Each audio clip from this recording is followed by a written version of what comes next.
Hola y bienvenidos a nuestro sermón en español. ¿Cómo están? Mi nombre es Alex Martínez, aquí con Blaze en español, y como siempre es mi placer saludarlos. Gracias por sintonizar.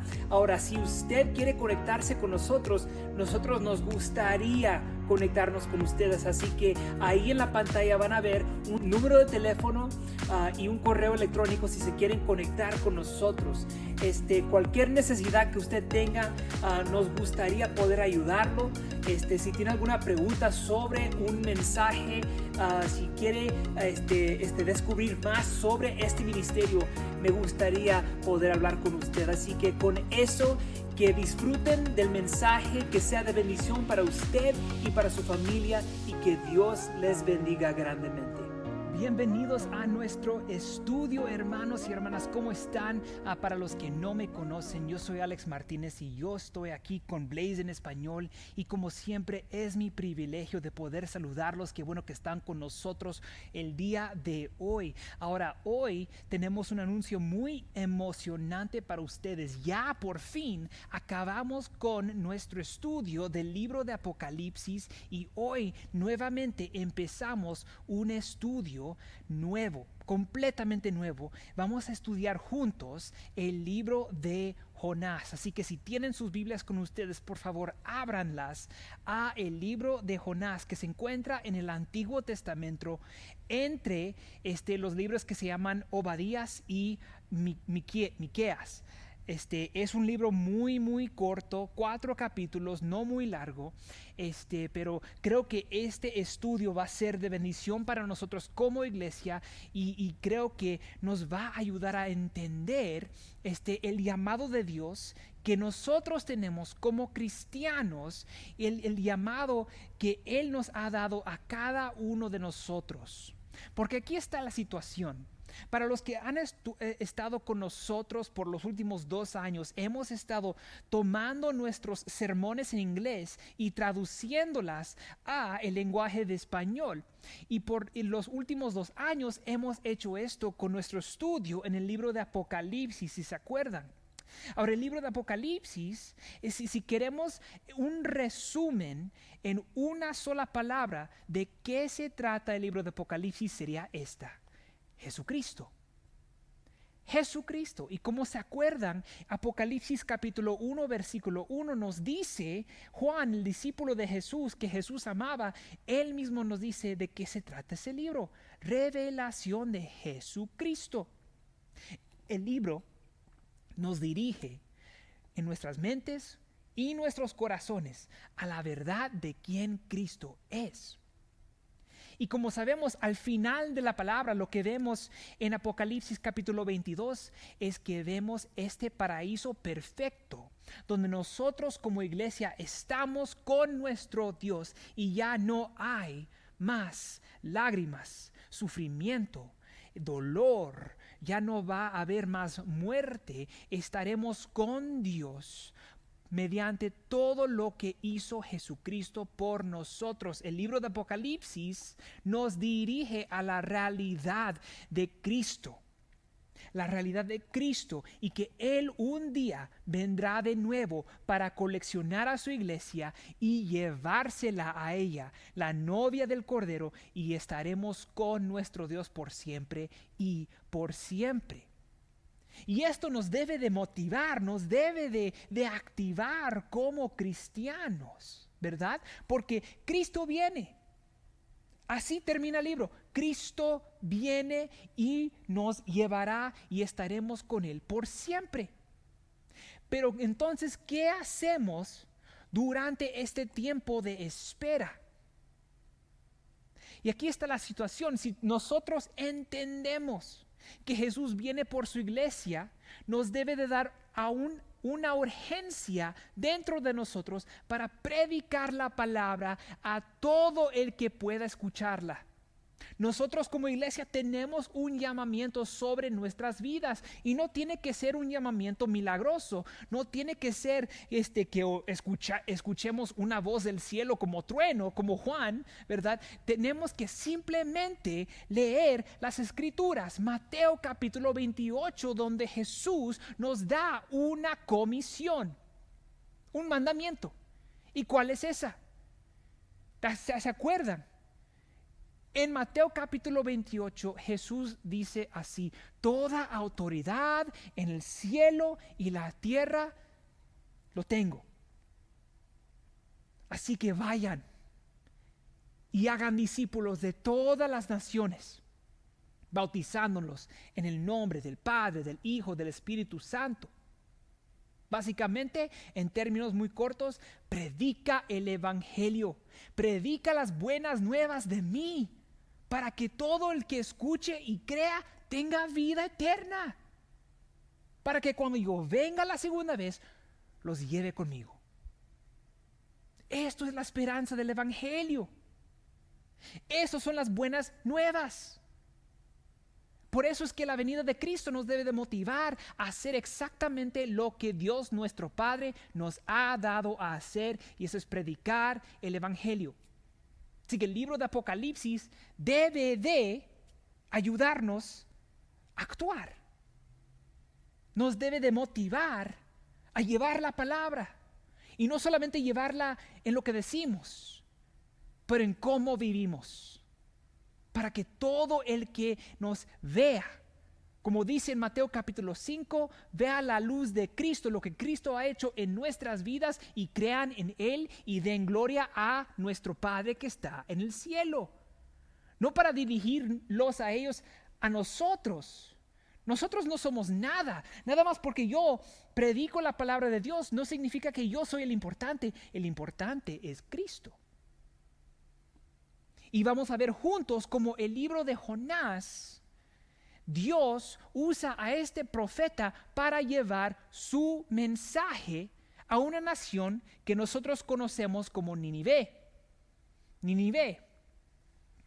Ahora, ¿por qué Jonás?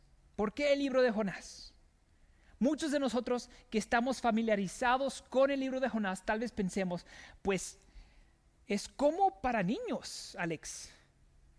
Digo, hay todo esto de un pez grande y Jonás es arrojado al mar, y el pez grande se lo come, se lo traga, y está dentro del pez por 3 días y luego lo vomita para afuera, y pensamos, pues esto es un cuento de hadas. Y muchos lo piensan así, piensan que es un estudio para la escuela dominical. Muchos de nosotros también nos enfocamos en el pez, ¿no? Pensamos, pues el libro de Jonás tiene que ver con un pez grande. Pero ¿saben cuántos versículos habla de este pez? 3 versículos nada más. Capítulo 1, versículo 17, capítulo 2, versículo 1 y capítulo 2, versículo 10. Ahí está. Ahí está todo lo que tenemos que saber sobre el pez. Así que Jonás no es simplemente un cuento de hadas milagroso, no, y tampoco es sobre un pez gigantesco. El libro de Jonás, si les puedo dar el resumen en una palabra chiquita, sería esto: gracia. Gracia. El libro de Jonás nos demuestra la gracia de Dios. Vemos la gracia de Dios no solamente a una nación que está lejos de Él, pero hasta la gracia que Dios demuestra a su gente, a los que pertenecen a Él. Y veremos esto muy pronto. Pero ahora, cuando hablamos de la gracia de Dios, es difícil para muchos de nosotros que leemos el Antiguo Testamento, es muy difícil para que nosotros entendamos la gracia de Dios, ¿verdad? Especialmente cuando leemos los cuentos de Noé en Génesis capítulo 6. Para los que tal vez estén empezando desde el principio de la Biblia y lo van a leer todo este año, yo estoy tratando de leer toda la Biblia en el año 2025, y en eso, feliz año nuevo para los que están sintonizando por primera vez. Pero una de mis metas personales es leer la entera palabra de cubre a cubre, y ahorita estoy en Génesis capítulo 9. Pero si estudiamos Génesis capítulo 6, vemos que Dios usa las aguas, ¿se acuerdan?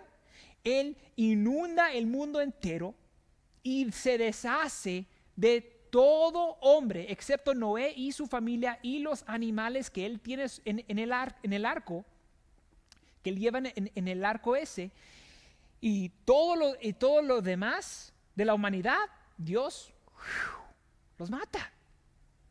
Todo por juicio justo. ¿Por qué? Porque la humanidad era pecaminosa. Así que para hacer algo por el pecado de la humanidad, Dios entonces los juzga y obviamente los mata. Y cuando leemos esto, es muy difícil ver la gracia en eso, especialmente con una perspectiva humana. ¿Cómo es que un Dios de compasión, misericordia y gracia hace algo así? Pero aquí están las buenas nuevas. Aquí están las buenas noticias. El libro de Jonás, que se encuentra en el Antiguo Testamento, nos demuestra la gracia de Dios. Y para muchos de nosotros que leemos del Dios del Antiguo Testamento, pensamos, Dios está distante, nada más está listo para castigarnos cuando hacemos algo malo. Pero Jesús, en el Nuevo Testamento, Él sí es. Él es el mero mero. Para mis hermanos guatemaltecos, Él es la mera tos con flema. Él es estupendo. Nos gusta Jesús. ¿Por qué? Porque Jesús viene y muere por nuestros pecados y es un sustituto para nosotros, y creyendo en Él entonces tenemos estas promesas y es bonito, pero como que lo clasificamos diferente o opuesto al Dios del Antiguo Testamento, Dios el Padre, Jehová. Pero esto no puede ser. Esto no son diferentes. Lo que nos dice la Biblia en Hebreos capítulo 1, el autor nos dice que Jesús es la fiel representación del ser de Dios. O sea que la manera que Jesucristo es, Dios también es. Jehová, Dios el Padre. Y Dios el Espíritu Santo. ¿Por qué? Porque Dios existe en tres personas distintas, pero es el mismo Dios, uno en esencia. Esto es lo que nos dice la Biblia. Así que si Jesús es lleno de compasión, gracia, amor y misericordia, entonces también Dios el Padre. Son iguales. Y quiero que vean esto. Si están en el libro de Jonás, vamos muy rápido al último capítulo 4, versículo 10. Escuchen esto. Cómo Jehová comunica su corazón a Jonás. Así que en ese tiempo, Jehová dice esto. Y dijo Jehová, versículo 10, tú has tenido lástima de la calabacera en la cual no trabajaste, ni tú la hiciste crecer, que en espacio de una noche nació, y en espacio de otra noche pereció. ¿Y no tendré yo piedad de Nínive, aquella gran ciudad donde hay más de 120,000 personas que no saben distinguir entre su mano derecha y su mano izquierda, y muchos animales?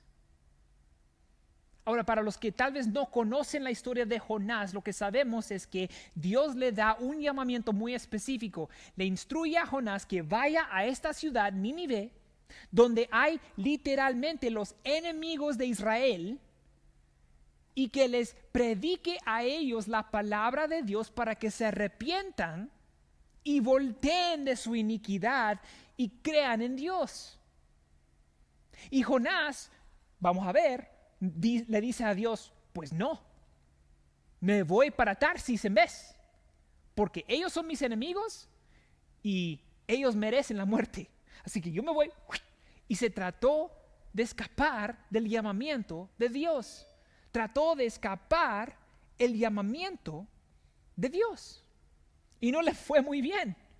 Lo que sabemos es que entonces Dios lo persigue, usa ese gran pez, ¿verdad? Él está en el barco, los marineros del barco tienen esa tormenta exigente, y luego cuando empiezan a preocuparse le preguntan a Jonás, oye, ¿qué está pasando? Jonás le dice, pues Dios me llamó a hacer algo, pero yo dije que no y me fui para Tarsis. Entonces ellos andan, pues entonces, ¿qué debemos hacer contigo para que Dios nos ampare? Y él dice, tíreme del barco. Así que lo tiran del barco, este pez grande viene, todo esto pasa, y Dios libera a Jonás después de 3 días dentro de este pez, y Jonás hace lo correcto, se arrepienta y va a Nínive, predica la palabra de Dios. La gente completamente cambia sus maneras, y Dios no los juzga y los perdona y les demuestra misericordia. Y para tú y yo eso debe de darnos emoción. Pero a Jonás, él estaba completamente enojado con Dios, porque Dios enseñó y demostró gracia, misericordia y compasión a la gente que no se lo merecía, a sus enemigos, a los asirios, que odiaban a los israelitas, odiaban a los hebreos. Así que aquí anda Jonás, ¿verdad? Todo molesto, ahí como refunfuñón, no puedo creer, ¿verdad? Así que mientras él está viendo cómo Dios va a tratar la ciudad, esperando que la ciudad sea destruida, lo que pasa es que Dios en su misericordia entonces hace que esta planta, esta calabacera, crezca tras de Jonás, cubriéndolo del sol, dándole sombra. Y lo que nos dice la palabra ahí en capítulo 4 es que esto lo agrada a Jonás. Él está contento que tiene esta plantita que lo está ayudando a salir del sol y darle sombra para tener alivio del calor. Pero entonces en una noche Dios manda a este, ¿cómo se dice en español? A este gusano que viene y mata la planta, y la planta muere. Y luego cuando Dios se confronta con Jonás, le dice, oye, ¿piensas que estás bien de estar enojado conmigo? Y dice Jonás, pues sí. Tenía esta calabacera, tenía esta sombra, tenía este alivio del sol, y se murió. Y ahora aquí estoy quemándome. Así que dice la palabra que Jonás tuvo lástima por la calabacera que murió, esta planta. Tuvo lástima sobre esta planta, pero mientras hay 120,000 personas en esta ciudad de Nínive que no conocen de su mano izquierda, de su mano derecha, que no saben lo que están haciendo, y Jonás quiere que ellos mueran. Lástima por una planta, pero no para una ciudad que está lejos de Dios y está bajo el juicio de Dios. Así que vemos el corazón de Dios aquí. Su corazón para nosotros hoy mismo es igual. Dios no quiere que perezcamos en nuestros pecados. Él nos ama y por eso es que manda a Cristo. Esto es el Evangelio. Así que el Dios del Antiguo Testamento, mucho como el Dios del Nuevo Testamento, es el mismo Dios. Como nos dice el autor de Hebreos, que Jesucristo es el mismo ayer, hoy y para siempre. Él es el mismo. Un Dios de compasión, de misericordia y de gracia. Otro lugar que quiero que vean, Éxodo capítulo 34. Éxodo 34. Durante este instante, lo que sabemos es que Moisés ha quebrado las tablas que contienen los 10 mandamientos que Dios le dio sobre el monte Sinaí, y después de destruirlos, Dios le dice, es hora para hacer tablas nuevas.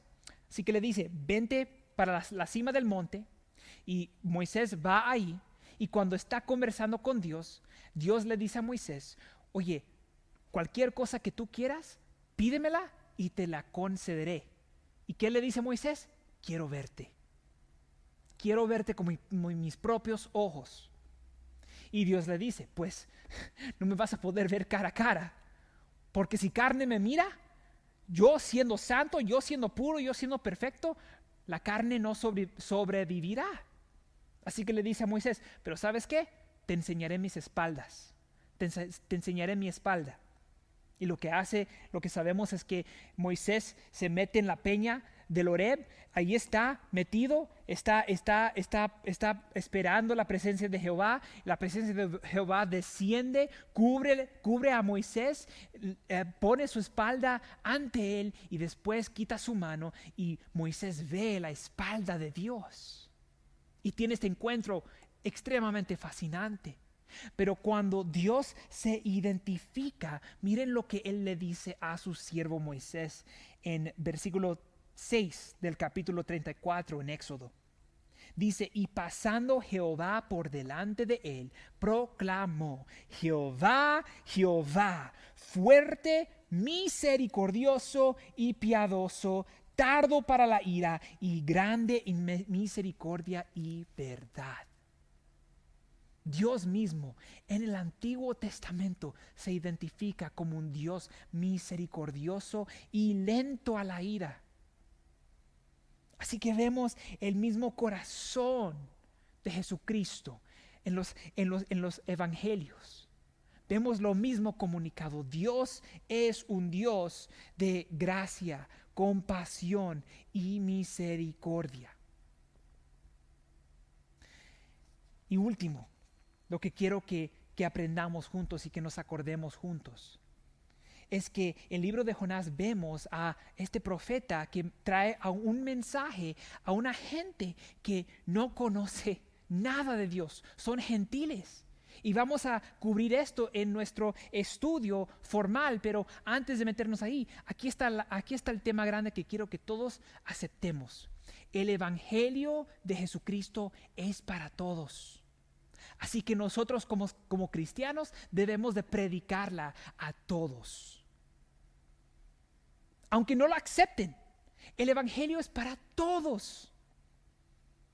¿Cómo dice la palabra? Que el evangelio es el poder de Dios para la salvación para todo el que crea. ¿Y sabe qué qué significa la palabra todo? Todo. El evangelio es para todos, así que debemos nosotros como cristianos compartirla. Esto nos debe dar una urgencia para predicar el evangelio sobre toda la tierra. Así que mi pregunta es para ustedes durante este tiempo es esto: ¿estás huyendo del llamamiento de Dios sobre tu vida? El llamado de Dios de predicar el evangelio. Y estoy hablando a ti, cristiano. Si te dices ser cristiano y has puesto tu fe, tu esperanza, todo lo que tú eres sobre la persona perfecta y obra completa de Jesucristo, entonces Dios te ha llamado a compartir sus noticias buenas. ¿Estás huyendo del llamado como Jonás? Así que con eso, quiero leer juntos Jonás capítulo 1. Jonás capítulo 1, versículos 1 al 6. Vamos a leerlos juntos y luego estudiaremos juntos. Aquí está la palabra de Dios, acorde al profeta Jonás. Dice: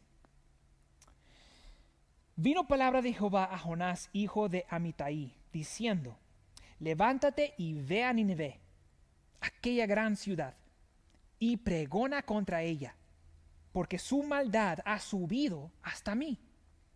Pero Jonás se levantó para huir de la presencia de Jehová a Tarsis, y descendió a Jope, y halló una nave que partía para Tarsis, y pagando su pasaje, entró en ella para irse con ellos a Tarsis, lejos de la presencia de Jehová. Pero Jehová hizo levantar un gran viento en el mar, y hubo en el mar una tempestad tan grande que se pensó que se partiría la nave. Y los marineros tuvieron miedo, y cada uno clamaba a su Dios, y echaron al mar los enseres que había en la nave, para descargarse de ellos. Pero Jonás había bajado al interior de la nave, se había acostado y dormía profundamente. Y el patrón de la nave se le acercó y le dijo: ¿qué haces aquí, dormilón? Levántate y clama a tu Dios. Quizás Él se acordará de nosotros y no pereceremos. Esta es la palabra de Dios. Por favor, oren conmigo. Padre Santo, ahora te pido que abras nuestros oídos y mentes para entender y escuchar tu palabra, tu llamado en nuestros seres Y que, Señor, los que estén huyendo durante este tiempo, que estén escuchando este mensaje, se activen y tú, a través de tu Espíritu Santo, los motives para aceptar tu llamado sobre sus vidas y que compartan la palabra que tú les has dado, las noticias buenas que nos has dado a todos, Señor, mediante tu evangelio, para que todo el que crea no muera, mas tenga vida eterna. Señor, haz esto en nosotros, tu iglesia, para los que no te conocen, que te conozcan, y que oigan y escuchen tu evangelio, tu gracia, tu compasión y misericordia por la primera vez, y que hoy sea el día de salvación para ellos. Te lo pido en el nombre de Cristo Jesús. Amén y amén. Bueno, vamos a hablar sobre Jonás un poco. Así que el libro de Jonás, obviamente, fue escrito por Jonás. Sabemos porque está nombrado tras el autor. El libro de Jonás fue escrito por Jonás, es muy obvio. Ahora, el nombre de Jonás es muy interesante porque significa en el hebreo paloma. Ahora, cuando ustedes piensan de una paloma, no estoy hablando de una palomita así blanca, las bonitas. Estoy hablando de una paloma así como las que están en sus techos y que dejan un montón de basura ahí arriba. Sí, esas palomas. Las palomas que nadie quiere, que siempre andan ahí velando de la gente, que quieren comer tu pan, quieren comer lo que se cae de tu plato. Esas palomas.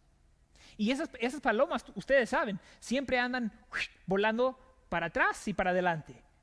Vuelan así, van y regresan, mucho como lo que hace Jonás en su libro.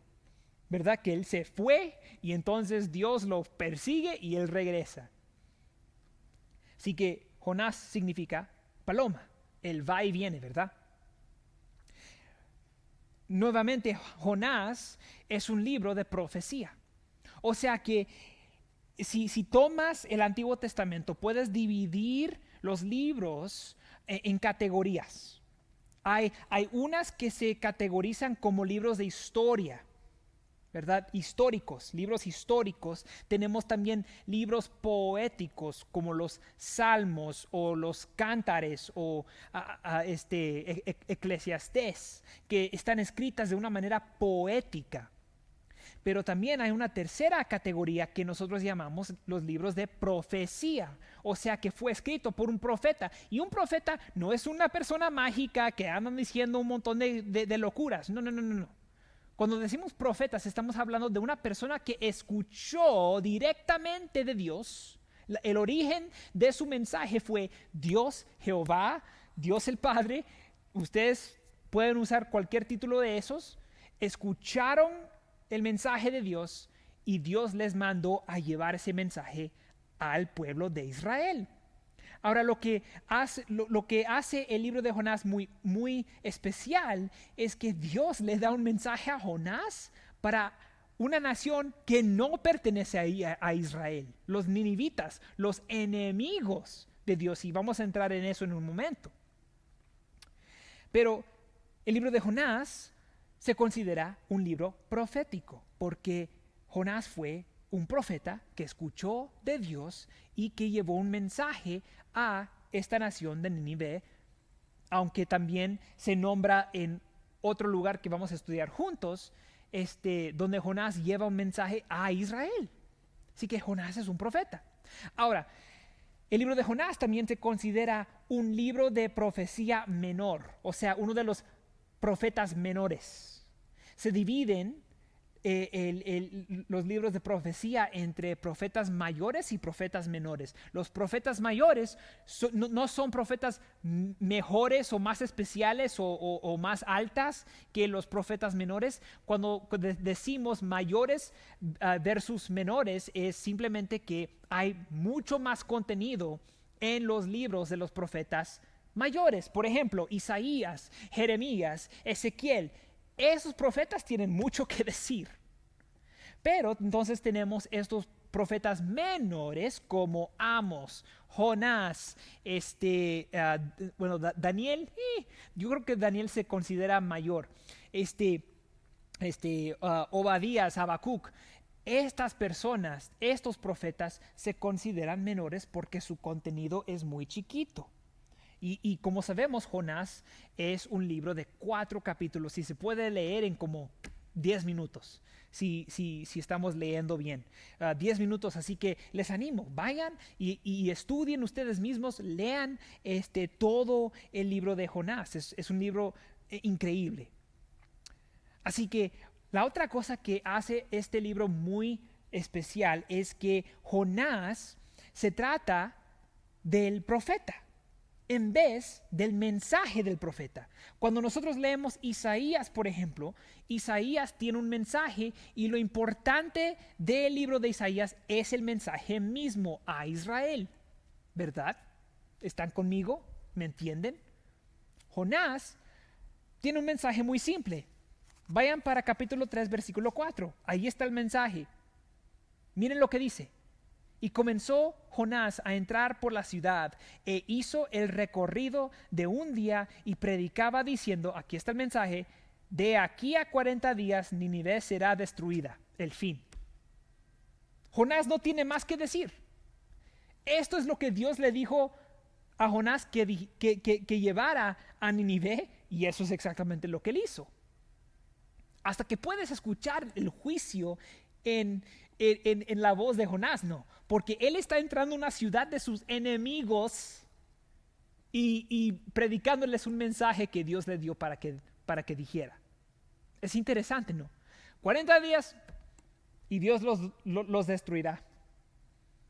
Ni siquiera dice Dios, dice Nínive será destruida. Como que quiere que Dios destruya a esta nación, porque obviamente Jonás no gusta mucho de ellos. Pero ese es el mensaje. El libro de Jonás entonces es muy especial porque se trata de Jonás, el corazón de Jonás. ¿Por qué Jonás hace lo que él hace? Esto es lo importante. Número 2, lo que hace este libro muy especial es que, como les dije antes, Dios manda a Jonás que predique a los enemigos de él. A sus enemigos, no a Israel, pero a una nación que literalmente atacó y cautivó a los hermanos de Jonás. Eso es muy interesante del Antiguo Testamento, porque en todos los otros libros proféticos, Dios manda a un profeta a hablar a su pueblo. Esa es la primera vez en todo el Antiguo Testamento donde Dios tiene un mensaje para los gentiles, los que no son judíos, los que no son parte de Israel. Ahora, para que sepan, si van a Segunda de Reyes, capítulo 14, vamos a ver esto junto un poco más, vemos que Dios le da un mensaje a Jonás para el pueblo de Israel. Así que sabemos y podemos concluir que Jonás no tenía ningún problema predicando la palabra de Dios. Él tuvo el problema predicando la palabra de Dios a sus enemigos. Y es interesante porque nosotros como cristianos nos ponemos todos penosos cuando estamos reunidos con gente que no son cristianos. Cuando estamos con familiares no queremos hablar de Jesús porque no queremos ofender, no queremos decirles a ellos qué es lo que dice la palabra de Dios para tratar de evitar pleito entre nosotros, ¿verdad? No, nos da pena estar entre la gente que no pertenece a Dios. Pero entonces vamos a la iglesia y estamos, sí, Dios es bueno. Pero cuando estamos en el mundo donde Jesús nos dice, ustedes son la luz del mundo. O sea que ustedes brillan en la oscuridad. Deben de ir a la oscuridad y predicar para que todo el que crea sea salvo. Eso es el punto, eso es el llamado. Y mucho como Jonás, andamos ahí, todos calladitos, porque no queremos nada que ver con los enemigos de Dios, nada que ver con los que están fuera de la iglesia. Pero el llamado de Dios es simple: ve a todas las naciones y predica. Haz discípulos de todas las naciones. Así que, mucho como Jonás, nosotros también huimos del llamado de Dios porque no queremos llevar el evangelio a los que más la necesitan, nuestros enemigos. Ahora también, para terminar el historial de Jonás, Jonás es creído ser escrito entre 793 AC, o sea, antes de Cristo, al año 758 AC, antes de Cristo. Ahora, no se sabe exactamente, pero es entre ese periodo. Ahora, hay tres maneras que nosotros podemos interpretar a Jonás. La primera manera es alegóricamente. O sea, que consideramos el libro de Jonás como una parábola. Pero aquí está el problema con eso. Cuando vemos a Jesucristo que Él predica en parábolas, Él no tiene detalles súper específicos. Jonás es una historia bien específica. Digo, habla de Jonás y Tarsis y Nínive y esos marineros y este pez grande y esta oración bonita de Jonás cuando está dentro del estómago del pez, ¿verdad? Y él va a Nínive, él da su profecía simple y hace estas cosas. Es bien específica y nos da la cronología de cuándo sucede todo y estos eventos. Así que es demasiado específica para ser parábola. Es demasiado específica para ser alegórico. Por eso es que yo no la interpreto así. Tal vez usted sí, está bien. Pero ahora podemos interpretarla alegóricamente. Segundo, la segunda manera es mitológicamente. O sea que como leyenda podemos interpretar el libro de Jonás como algo una leyenda que se cuenta una y otra vez. Pero aquí está el problema con eso. Si es mitológico, entonces realmente no pasó y Jonás no fue una persona verdadera y pues es simplemente una leyenda.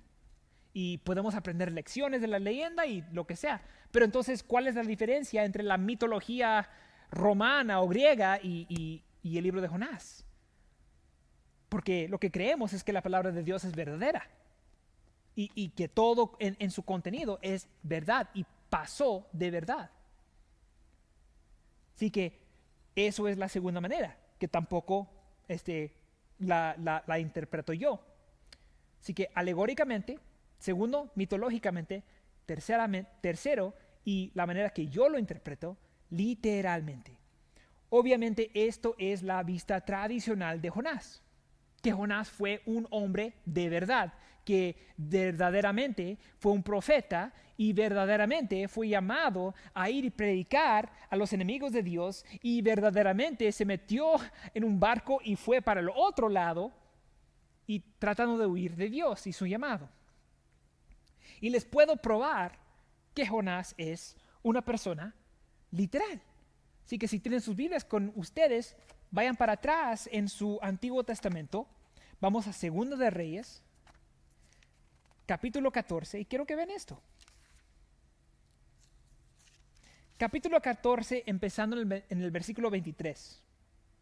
Dice esto: el año 15 de Amasías, hijo de Joás, rey de Judá, comenzó a reinar Jeroboam, hijo de Joás, sobre Israel en Samaria, y reinó 41 años. Ahora, para los que tal vez no estén familiarizados con el historial de Israel, en este momento Israel se ha dividido en dos naciones, ¿verdad? Una nación al norte, una nación al sur. La nación del norte se consideraba Israel y al sur, la nación al sur se consideraba Judá, disculpen. Así que Amasías era el rey de Judá. Estas dos tribus de Israel, pero las 10 tribus al norte se consideraba Israel y el que reinaba era Jeroboam. Ahora, Jeroboam estaba haciendo un montón de maldades. Miren esto, versículo 24. E hizo lo malo ante los ojos de Jehová y no se apartó de todos los pecados de Jeroboam, hijo de Nebat, el que hizo pecar a Israel. So, Jeroboam no era un rey bueno, muy malo, todo lo opuesto. Pero mira cómo Dios entonces rescata a su pueblo. Versículo 25. Él restauró los límites de Israel desde la entrada de Hamat hasta el mar de Arabá, conforme a la palabra de Jehová, Dios de Israel, el cual él había hablado por su siervo Jonás, hijo de Amitai. ¿Escucharon eso? Regresen para Jonás. Jonás capítulo 1, versículo 1. Vino palabra de Jehová a Jonás, hijo de Amitai. Es el mismo. Se presenta exactamente igual como en Segundo de Reyes, cuando Dios lo manda a Israel. Así que Jonás tuvo un papel, una rola muy importante en la restauración de los bordes, de los límites de Israel. Y a través de Jonás, el rey que reinaba, Jeroboam, pudo restaurar a Israel ante Jehová y corregirse. Fue por Jonás. Así que Jonás fue muy popular entre los judíos. Muy popular. Porque Dios lo usó para salvar a Israel de los pecados de Jeroboam. Y no solo esto, pero hasta Jesucristo mismo menciona a Jonás. Quiero que vean esto. Vayan al Nuevo Testamento para el libro de Mateo. El primer evangelio. Mateo capítulo 12.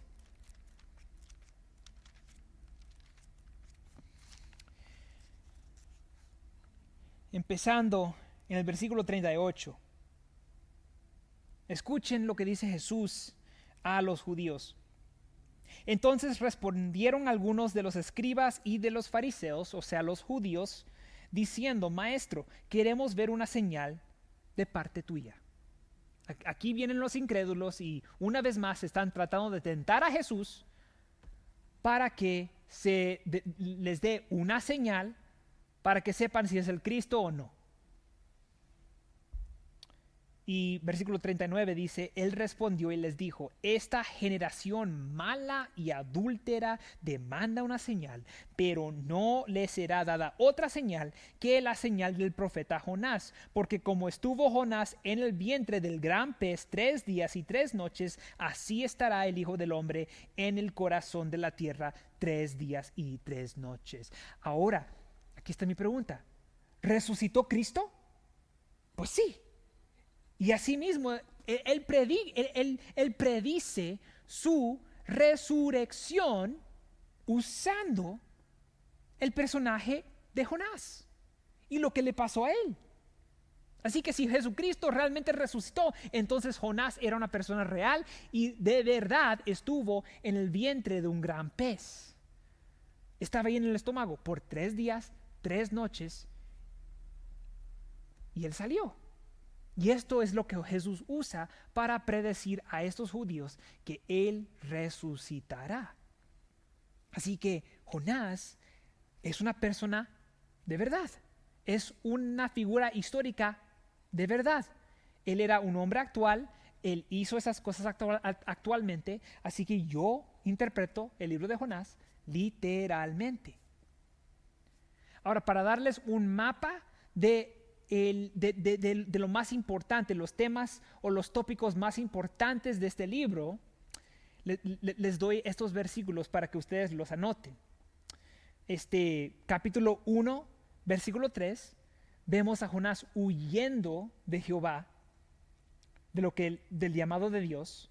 Capítulo 1, versículo 17, vemos sobre estas 3 días y 3 noches en el vientre del pez grande, donde obviamente, como hablamos, es lo que Jesús usa para predecir de la resurrección de él. Capítulo 2, versículo 2, ¿verdad? Vemos a Jonás orando a Jehová y Jehová escuchando sus oraciones. Y capítulo 3, versículo 10, donde vemos la salvación inminente de Jonás. Que Dios salva a Jonás del vientre de este gran pez. Así que eso es el mapa del tema, de los temas más importantes de Jonás. ahora para por fin estudiar, porque ya estoy súper pasado el tiempo, pero es importante toda esta información antes de estudiar. Queremos saber el contexto, saber la historia, todo esto. Así que empezando ahí una vez más en el versículo 1 y 2, dice así la palabra: vino palabra de Jehová a Jonás, hijo de Amitai, diciendo: levántate y ve a Nínive, aquella gran ciudad, y pregona contra ella, porque su maldad ha subido hasta mí. Paren ahí por un momentito. Así que Dios le dice a Jonás, quiero que vean ahí, versículo 1, vino palabra de Jehová. Pongan un círculo, pónganle una rayita para que les atraiga la atención, porque esto es muy importante. Jonás no escuchó esto en una visión, no escuchó esto en un sueño, no es que alguien le escribió lo que Dios estaba diciendo y le dieron un papelito con el mensaje. No, Jehová le dice directamente a Jonás: haz esto, ve a Nínive, predica esto contra ellos, porque su maldad ha subido hacia mí. Y miren versículo 3. Pero Jonás se levantó para huir de la presencia de Jehová. Paren ahí. Así que en términos más pocos, Jonás responde a Jehová, a su llamado directo a Jonás, y responde: no. Es como mi hijo, ¿verdad? Mi hijo de 4 años. Ahorita como que está poniéndose bien así corajudo conmigo, que él es muy valiente conmigo ahora. Cuando yo le digo algo y me dice no, ahí estoy: me dices que no, ok. Pero ¿se imaginan decirle esto a Dios? Que Dios tiene una relación especial con Jonás, porque Jonás es un personaje que Dios usa para hablarle a su pueblo. Él tiene esta relación especial con Dios, y cuando Dios le da un llamado específico, que vaya y predique a los enemigos de Dios, Jonás le dice: no, me voy para Tarsis. Ahora, quiero que vean esto. Versículo 3, una vez más: se levanta, huye de la presencia de Jehová a Tarsis, y quiero que apunten aquí, circulen, pongan rayita: descendió a Jope. Descendió. La dirección para abajo. Ahora quiero que vean otro lugar en versículo 5. ¿Dónde fue Jonás cuando se subió a la nave? Dice aquí, a mediadas de versículo 5: pero Jonás había bajado al interior de la nave, se había acostado y dormía profundamente. Y lo que sabemos, si vamos un poquito más adelantado,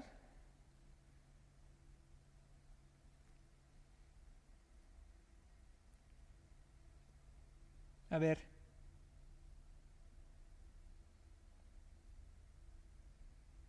aquí, versículo 15, cuando ya estos marineros trataron todo para salvar a Jonás, lo tiran del barco y dicen: así que tomaron a Jonás y lo echaron al mar, y el mar se aquietó de su furor. Así que Jonás para abajo otra vez.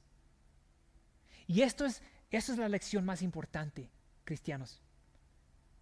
Cuando nosotros nos oponemos a la voluntad de Dios, nuestro Padre, nuestro Redentor, nuestro Redimidor, la única dirección que podemos ir es para abajo. Cuando Jonás huye de la presencia de Dios, no va para arriba. No se mejoran las cosas. Las cosas no se ponen mejores, se ponen peores. Él desciende, literalmente desciende a Jope, a Jope. Bajó al interior de la nave. Y finalmente, cuando ya los marineros hicieron todo lo posible para tratar de salvar a Jonás y escapar de esta tormenta gigantesca que Dios mandó por su ira, por el pecado de Jonás, Entonces Jonás es arrojado al mar y se hunde. Ahora vemos la dirección que toma nuestras vidas cuando nosotros le decimos a Dios no. La única dirección es para abajo, hermanos. Cuando huimos y tratamos de escapar del llamado de Dios sobre nuestras vidas, la única dirección es para abajo. Y luego estamos ahí preguntándonos, pues ¿por qué nos está pasando esto? Así que la pregunta es esta. ¿Estás tratando de huir de Jehová? Del llamado de Dios sobre tu vida. Volteando una vez más, y aquí terminamos, capítulo 1, versículo 3. Vamos a terminar el versículo. Pero Jonás se levantó para huir de la presencia de Jehová a Tarsis, y descendió a Jope, y halló una nave que partía para Tarsis, y pagando su pasaje entró en ella para irse con ellos a Tarsis.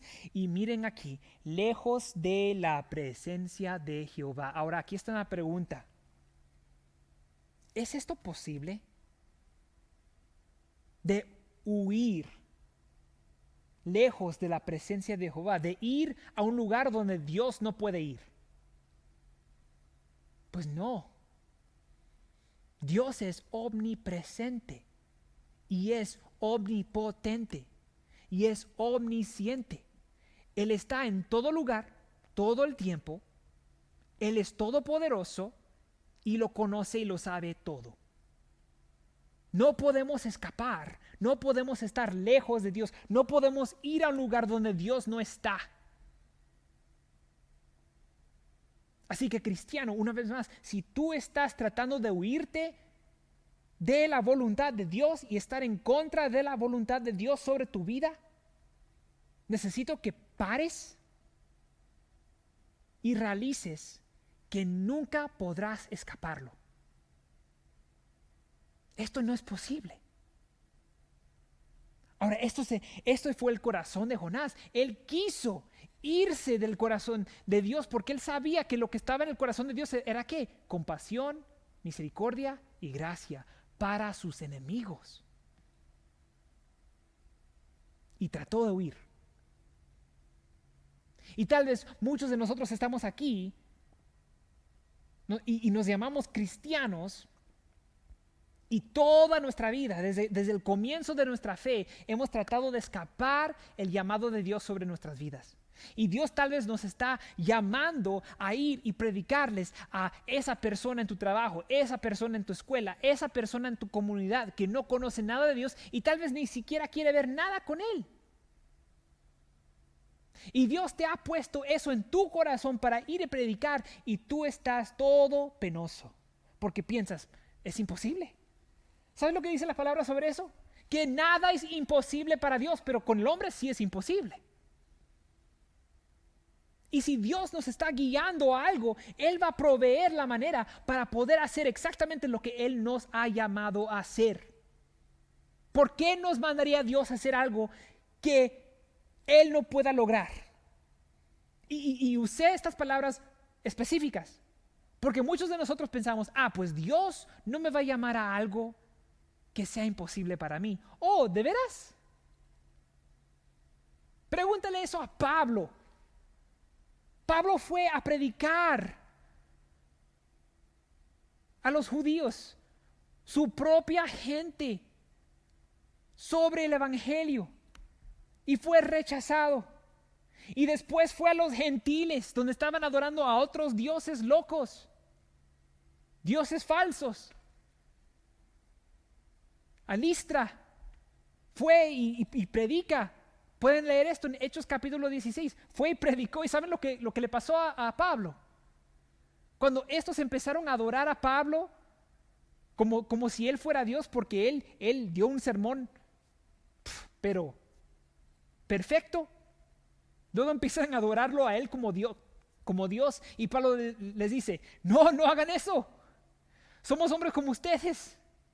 Y ahí andaban los judíos que odiaban que Pablo estaba predicando el evangelio de Jesucristo. y usan a la gente y manipulan a la gente para que la gente entonces maten a Pablo y lo echan fuera de la ciudad y lo matan con piedras, lo matan a pedrazos. Eso es lo que Pablo recibió. ¿Y saben lo que pasó? Dios lo levanta, Pablo revive, resucita y vuelve a Listra para predicar otra vez.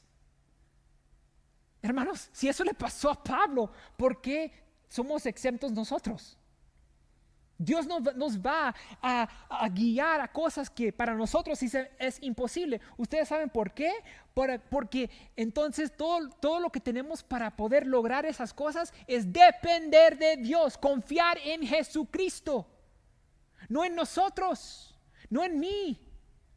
Yo no vengo predicando esta palabra porque pienso que yo soy el predicador más excelente del mundo. Yo no soy, ni pretendo ser. Si no es por la gracia divina de Dios y la fuerza que Él me da y la energía que Él me da para predicar la palabra, entonces no hay otra.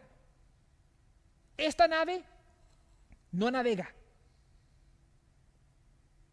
Es solo por el poder de Jesús, el poder del Evangelio. Eso es lo que salva. Yo no. Así que hermano, hermana, si Dios le ha puesto algo en el corazón a hacer, no huya. Pero regresa a Dios. Arrepiéntete, regresa a Él y haz lo que Él te dijo hacer. Y depende de Él, depende de Cristo. Depende de Cristo. Y muchos de nosotros, ¿verdad? Regresando al tema, actuamos como si fuera posible escapar de Dios. Y la razón por qué hacemos esto, que tratamos de huir a Dios, yo incluso, es porque tal vez lo que Él nos quiera decir, no lo queremos escuchar. Simple. Me acuerdo que cuando andaba en el pecado yo, o sea que en la iglesia me portaba de una manera y cuando estaba detrás de puertas cerradas era alguien diferente. Y una de las razones por que yo no quería leer esto y meditar en esto es porque esto me redarguía.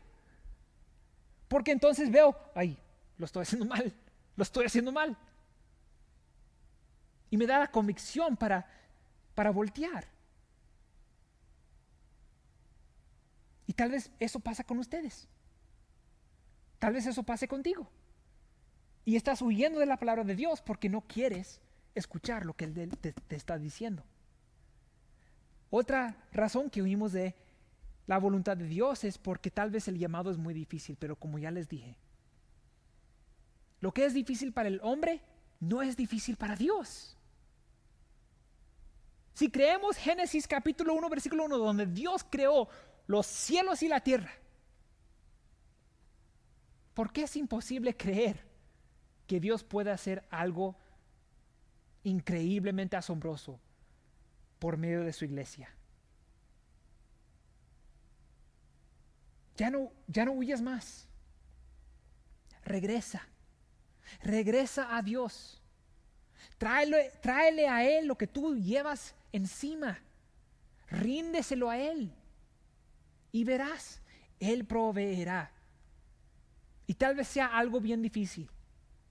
Tal vez tengas que regresar a una persona o un lugar donde tú piensas, si hago esto, me muero. Mi vida acaba. Te diría a ti, hermano, hermana, Dios te proveerá lo que necesitas. Como Cristo nos dice en Mateo capítulo 7, Mateo capítulo 6, si nosotros buscamos el reino de Dios y su justicia, Él nos añadirá todo lo que necesitamos. Dios es bueno y provee para todos los que Él guía. Así que si Él te está guiando a algo que para ti es imposible, estás en la situación correcta. Para adelante, al ataque. No huyas más. Responde al llamado. Amén. Vamos a orar. Padre, Señor, te doy las gracias, Señor, que aunque las cosas sean imposibles para nosotros, sabemos que nada es imposible para ti. Y pido, Señor, que tú nos uses de la manera que tú nos has llamado. Todos tenemos el llamado de predicar el Evangelio, que nos llamamos tus hijos e hijas. Pero, Señor, tal vez hay situaciones específicas, circunstancias únicas que cada uno de nosotros tenemos que confrontar para escuchar y obedecer lo que tú nos dices. Señor, pido para aquellos que han estado huyendo de tu llamado y que tú, Señor, por medio de tu Espíritu Santo, cambie sus corazones, les fortalezcas y les motive, Señor, para regresar a ti en fe. Y regresar y hacerlo de una manera correcta. Señor, pido para aquellos que no te conocen, que no conocen tu compasión, misericordia y gracia, y que hoy mismo sea, Señor, el día de salvación para ellos. Llámalos, Señor, que sean tus hijos, tus hijas, por medio de la sangre preciosa de Jesucristo. Y te damos este estudio y este día a ti, Señor. Tú eres tan bueno y tú proveerás donde sea que nos guíes. En Cristo te lo pido. Amén y amén.